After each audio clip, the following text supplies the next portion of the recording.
सल्जूक को हमने पकड़ लिया, लेकिन वहां तुम्हें देखकर ऐसा लगा जैसे तुम उसकी हालत जार पर गमज़दा थी।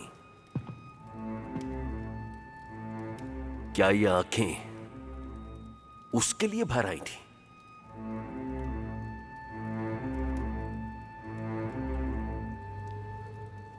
मेरी आंखें जरूर भर आई थी,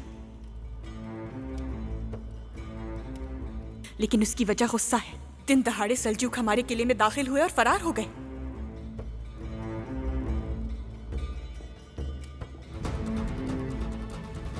इंतकाम लेने के लिए जी रही हूं मैं।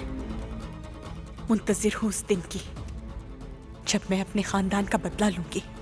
मैं उस दिन को हरगिज़ नहीं भूल सकती। बाबा।